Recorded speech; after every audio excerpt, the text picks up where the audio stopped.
Well, hello there. This is Virtuals the Chess Noob, learning and having fun with chess. Recently, I've not been doing so well at chess, with a drop in rating. Partly this is due to just being sleep deprived. I've been illustrating a book that just got published, a children's story written by my son, who is 11. We've put it on Amazon, about a rather silly cat. So, if you have school-age children, make my son's day by buying a copy. I've got the link in the description. But anyway, I've not been doing so well at chess, and so when I got this game on Lichess, a quick game, I was really pleased because it's almost a perfect game of the Vienna Gambit, my favourite opening. So let's go take a look. Now, Vienna Gambit, of course, begins with e4, e5, knight c3, and then the opponent plays the fork beer, and then f4. Now here, my opponent decided to think a bit, so I think they weren't very familiar with the Vienna Gambit and declined with knight c6. Main line, d5 is best, but here it's already a mistake, starting to approach plus 1.5 plus 2, because the Vienna Gambit doesn't just involve black taking our gambit. We're also actually threatening that pawn, and we can often take. So here we take, and now we get a very nice sequence. Those of you who are familiar with the gambit will know what happens.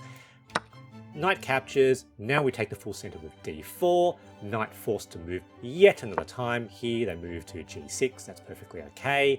And now e5, attacking the knight on f6.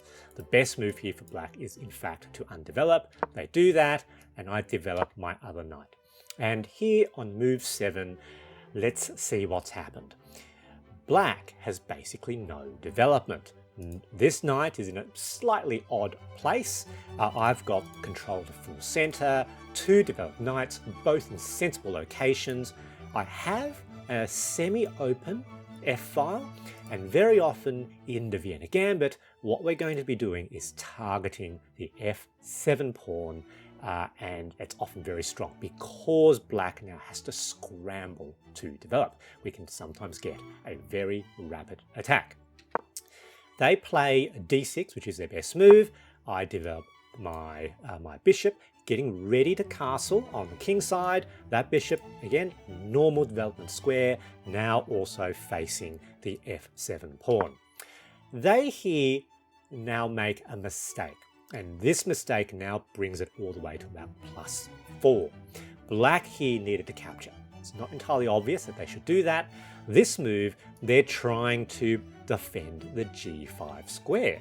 Potentially sensible, because it looks like the knight could go there, or maybe the bishop could go there, and of course there's a problem with that. So that move makes sense, but it's slow, and that is what makes it a mistake. Here I now have short castles. 1, 2, 3, a potential double check there as well. Things are afoot. Black, that very logical move, trying to pin my knight to my queen, and here, trying to win some tempo. But now, as part of a very, very common tactical idea in the Vienna and Vienna Gambit, is we've got the bishop sacrifice a capture of the f7 pawn with check. Brilliant move. Black now needs to do something. Their best move is, in fact, to capture, accept the double check and the loss of that bishop. They have to actually do that. Black thinks a while. They don't like the look of that, decide to move the king out of the way. You can see that's an inaccuracy. We're now about +7, because this bishop now just straight up takes that knight. They move the king a second time. Look at this, almost no development. Here I thought for a while, what's the best move? I've got so many good moves here. Eventually I decided let's just kick that bishop. And with that move, black has suffered emotional damage, opted to resign, because this bishop really has nowhere really good to go other than potentially going all the way back to d7. No development, fully developed. It's looking really bad. Good game, GG.